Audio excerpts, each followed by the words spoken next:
Hello दोस्तों, आप सभी का धार्मिक क्लासेस में स्वागत है। इस क्लास में हम छत्तीसगढ़ फूड इंस्पेक्टर 2022 के एग्ज़ाम की तैयारी करने वाले हैं और यहाँ पर हम संविधान से संबंधित इंपॉर्टेंट प्रश्न देखेंगे और यह हमारा पार्ट 1 रहेगा। यहाँ पर हम जितने प्रश्न देखेंगे यह सभी प्रश्न छत्तीसगढ़ फूड इंस्पेक्टर 2022 के एग्ज़ाम के लिए बहुत ही महत्वपूर्ण है। अब हम इस क्लास को स्टार्ट करते हैं। हमारा पहला प्रश्न है, भारतीय संविधान का कौन सा अनुच्छेद निर्वाचन आयोग से संबंधित है? हमें यहाँ पर बताना है भारतीय संविधान का कौन सा अनुच्छेद निर्वाचन आयोग से संबंधित है। ऑप्शन ए अनुच्छेद 324, ऑप्शन बी अनुच्छेद 352, ऑप्शन सी है अनुच्छेद 356 और ऑप्शन डी है अनुच्छेद 360। तो इस प्रश्न राइट आंसर होगा अनुच्छेद 324। भारतीय संविधान का अनुच्छेद 324 निर्वाचन आयोग से संबंधित है। तो ऑप्शन नंबर जो ए है इस प्रश्न का करेक्ट आंसर है। अब हम अगला प्रश्न देखते हैं, प्रश्न 2। प्रश्न 2 क्या कह रहा है कि संसद की लोक लेखा समिति का अध्यक्ष नियुक्त किया जाता है। हमें यहाँ पर बताना है संसद की लोक लेखा समिति का अध्यक्ष किसके द्वारा नियुक्त किया जाता है। ऑप्शन ए भारत के राष्ट्रपति द्वारा, ऑप्शन बी भारत के प्रधानमंत्री द्वारा, ऑप्शन सी लोकसभा के अध्यक्ष द्वारा और ऑप्शन डी है राज्यसभा के अध्यक्ष द्वारा। तो इस प्रश्न राइट आंसर होगा लोकसभा के अध्यक्ष द्वारा। संसद की लोक लेखा समिति का अध्यक्ष लोकसभा के अध्यक्ष द्वारा नियुक्त किया जाता है। तो ऑप्शन नंबर जो सी है इस प्रश्न का करेक्ट आंसर है। अब हम अगला प्रश्न देखते हैं, प्रश्न 3। प्रश्न 3 के कह रहे कि निम्नलिखित में से कौन भारत में कानूनों को बनाता है। हमें यहाँ पर बताना है कि इनमें से कौन भारत में कानूनों को बनाता है। ऑप्शन ए लोकसभा तथा राज्यसभा, ऑप्शन बी राष्ट्रपति और मंत्रिपरिषद, ऑप्शन सी है राष्ट्रपति और संसद के दोनों सदन और ऑप्शन डी है उच्चतम न्यायालय और उच्च न्यायालय। तो इस प्रश्न राइट आंसर होगा राष्ट्रपति और संसद के दोनों सदन। तो ऑप्शन नंबर जो सी है इस प्रश्न का करेक्ट आंसर है। अब हम अगला प्रश्न देखते हैं, प्रश्न 4। प्रश्न 4 कह रहा है कि भारत में पहली निर्वाचित लोकसभा अस्तित्व में कब आई थी। हमें यहाँ पर बताना है भारत में पहली निर्वाचित लोकसभा अस्तित्व में कब आई थी। ऑप्शन ए नवंबर 1949 में, ऑप्शन बी नवंबर 1950 में, ऑप्शन सी है जनवरी 1952 में और ऑप्शन डी है अप्रैल 1952 में। तो इस प्रश्न राइट आंसर होगा अप्रैल 1952 में। तो ऑप्शन नंबर जो डी है इस प्रश्न का करेक्ट आंसर है। अब हम अगला प्रश्न देखते हैं, प्रश्न 5। प्रश्न 5 के कह रहे कि संसद के किसी सदन के 2 सत्रों के बीच अंतराल किससे अधिक नहीं होना चाहिए। हमें यहाँ पर बताना है संसद के किसी सदन के 2 सत्रों के बीच अंतराल किससे अधिक नहीं होना चाहिए। ऑप्शन ए 12 महीने, ऑप्शन बी 9 महीने, ऑप्शन सी 6 महीने और ऑप्शन डी 3 महीने। तो इस प्रश्न राइट आंसर होगा 6 महीने। संसद के किसी सदन के 2 सत्रों के बीच अंतराल 6 महीने से अधिक नहीं होना चाहिए। तो ऑप्शन नंबर जो सी है इस प्रश्न का करेक्ट आंसर है। अब हम अगला प्रश्न देखते हैं, प्रश्न 6। प्रश्न 6 कह रहे कि संसद के दोनों सदनों में से किसी सदन में न्यूनतम कितने सदस्य होने अनिवार्य है जिससे सदन की कार्रवाई चलती रहे।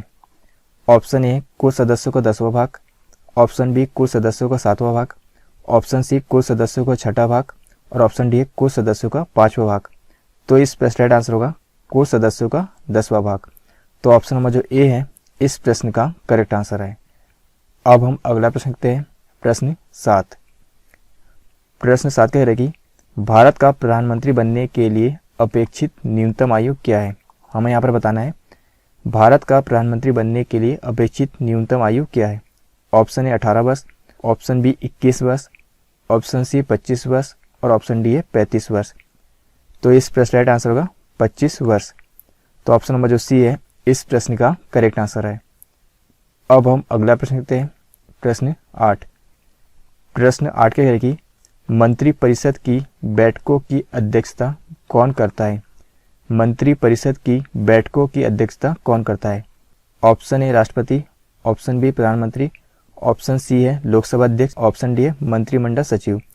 तो इस प्रश्न राइट आंसर होगा प्रधानमंत्री। मंत्रिपरिषद की बैठकों की अध्यक्षता कौन करता है तो प्रधानमंत्री करता है। तो ऑप्शन नंबर जो बी है इस प्रश्न का करेक्ट आंसर है। अब हम अगला प्रश्न देखते हैं, प्रश्न 9। प्रश्न 9 के कह रहे कि राज्य के लिए एक निर्वाचन याचिका का निर्णय करने का अधिकार किसको है? हमें यहाँ पर बताना है राज्य के लिए एक निर्वाचन याचिका का निर्णय करने का अधिकार किसको है। ऑप्शन ए चुनाव आयोग, ऑप्शन बी संसद, ऑप्शन सी है उच्च न्यायालय और ऑप्शन डी है उच्चतम न्यायालय। तो इस प्रश्न राइट आंसर होगा उच्च न्यायालय। राज्य के लिए एक निर्वाचन याचिका का निर्णय करने का अधिकार उच्च न्यायालय को है। तो ऑप्शन नंबर जो सी है इस प्रश्न का करेक्ट आंसर है। अब हम अगला प्रश्न देते हैं। प्रश्न 10 के कह रहे कि भारत के नियंत्रक एवं महालेखा परीक्षक की नियुक्ति कितने वर्षों के लिए की जाती है? हमें यहाँ पर बताना है भारत के नियंत्रक एवं महालेखा परीक्षक की नियुक्ति कितने वर्षों के लिए की जाती है। ऑप्शन ए 6 वर्ष, ऑप्शन बी 5 वर्ष, ऑप्शन सी 4 वर्ष और ऑप्शन डी है 2 वर्ष। तो इस प्रश्न राइट आंसर होगा 6 वर्ष के लिए। भारत के नियंत्रक एवं महालेखा परीक्षक की नियुक्ति 6 वर्षों के लिए की जाती है। तो ऑप्शन नंबर जो ए है इस प्रश्न का करेक्ट आंसर है। अब हम अगला प्रश्न देते हैं। प्रश्न 11। प्रश्न 11 के कह रहे कि भारत के महान्यायवादी की नियुक्ति कौन करता है? हमें यहाँ पर बताना है भारत के महान्यायवादी की नियुक्ति कौन करता है। ऑप्शन ए संसद, ऑप्शन बी विधि मंत्री, ऑप्शन सी राष्ट्रपति और ऑप्शन डी है उच्चतम न्यायालय का मुख्य न्यायाधीश। तो इस प्रश्न राइट आंसर होगा राष्ट्रपति। भारत के महान्यायवादी की नियुक्ति कौन करता है? तो राष्ट्रपति करता है। तो ऑप्शन नंबर जो सी है इस प्रश्न का करेक्ट आंसर है। अब हम अगला प्रश्न देखते हैं। प्रश्न 12। प्रश्न 12 के कह रहे कि निम्नलिखित में से किसे भारत सरकार का मुख्य कानूनी सलाहकार भी कहा जाता है? हमें बताना कि इनमें से किसे भारत सरकार का मुख्य कानूनी सलाहकार भी कहा जाता है। ऑप्शन ए भारत के महान्यायवादी को, ऑप्शन बी भारत के मुख्य न्यायाधीश को, ऑप्शन सी भारतीय सर्वोच्च न्यायालय के न्यायाधीश को, ऑप्शन डी है भारत के नियंत्रक एवं महालेखा परीक्षक को। तो इस प्रश्न राइट आंसर होगा भारत के महान्यायवादी को। भारत के महान्यायाधीश को भारत सरकार का मुख्य कानूनी सलाहकार भी कहा जाता है। तो ऑप्शन नंबर जो ए है इस प्रश्न का करेक्ट आंसर है। अब हम अगला प्रश्न देखते हैं। प्रश्न 13। प्रश्न 13 का कह रहा है कि भारत के महान्यायाधीश को कहां पर सुनवाई का अधिकार है? हमें यहाँ पर बताना है भारत के महान्यायाधीश को कहां पर सुनवाई का अधिकार है।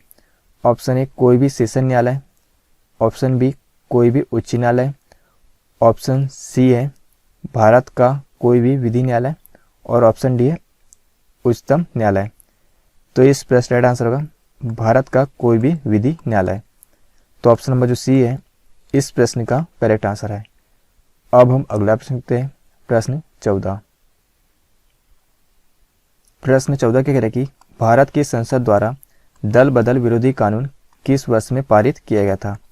ऑप्शन ए 1988 में, ऑप्शन बी 1986 में, ऑप्शन सी 1985 में और ऑप्शन डी है 1984 में। तो इस प्रश्न राइट आंसर होगा 1985 में। भारत की संसद द्वारा दल बदल विरोधी कानून 1985 में पारित किया गया था। तो ऑप्शन नंबर जो सी है इस प्रश्न का करेक्ट आंसर है। अब हम अगला प्रश्न देखते हैं। प्रश्न 15। प्रश्न 15 के कह रहे कि भारतीय संविधान के किस संशोधन अधिनियम द्वारा पंचायती राज व्यवस्था को संवैधानिक दर्जा दिया गया है? भारतीय संविधान के किस संशोधन अधिनियम द्वारा पंचायती राज्य व्यवस्था को संवैधानिक दर्जा दिया गया? तो इस प्रश्न राइट आंसर होगा 73वें। तो ऑप्शन नंबर जो बी है इस प्रश्न का करेक्ट आंसर है। अब हम अगला प्रश्न देखते हैं। प्रश्न 16 कह रहे हैं कि किसी राज्य का उच्चतम विधि अधिकारी कौन होता है? हमें यहाँ पर बताना है किसी राज्य का उच्चतम विधि अधिकारी कौन होता है। ऑप्शन ए महाधिवक्ता, ऑप्शन बी महान्यायवादी, ऑप्शन सी है सॉलिसिटर जनरल और ऑप्शन डी है विधि विभाग का महासचिव। तो इस प्रश्न राइट आंसर होगा महाधिवक्ता। किसी राज्य का उच्चतम विधि अधिकारी कौन होता है? तो महाधिवक्ता होता है। तो ऑप्शन नंबर जो ए है इस प्रश्न का करेक्ट आंसर है। अब हम अगला प्रश्न देखते हैं। प्रश्न 17। प्रश्न 17 के कह रहे कि राज्य की वास्तविक कार्यपालिका शक्तियों का प्रयोग किसके द्वारा किया जाता है? ऑप्शन है राज्यपाल, ऑप्शन बी मुख्यमंत्री, ऑप्शन सी है मंत्रिपरिषद और ऑप्शन डी है उच्च न्यायालय का मुख्य न्यायाधीश। तो इस प्रश्न राइट आंसर होगा मुख्यमंत्री। राज्य की वास्तविक कार्यपालिका शक्तियों का प्रयोग मुख्यमंत्री द्वारा किया जाता है। तो ऑप्शन नंबर जो बी है इस प्रश्न का करेक्ट आंसर है। अब हम अगला प्रश्न देखते हैं। प्रश्न 18। प्रश्न 18 के कह रहे कि राज्य विधानमंडल के अनुमोदन के बिना राज्यपाल द्वारा जारी अध्यादेश कितनी अवधि के लिए लागू रहेगा? राज्य विधानमंडल के अनुमोदन के बिना राज्यपाल द्वारा जारी अध्यादेश कितनी अवधि के लिए लागू रहेगा? ऑप्शन ए 1 माह, ऑप्शन बी 6 सप्ताह, ऑप्शन सी 6 माह और ऑप्शन डी है 1 वर्ष। तो इस प्रश्न का राइट आंसर होगा 6 सप्ताह।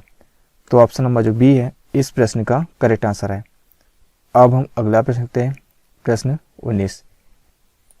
प्रश्न 19 का कह रहा है कि भारत के महत्वपूर्ण पदाधिकारियों के वेतन एवं भत्ते का उल्लेख संविधान की किस अनुसूची में हुआ है?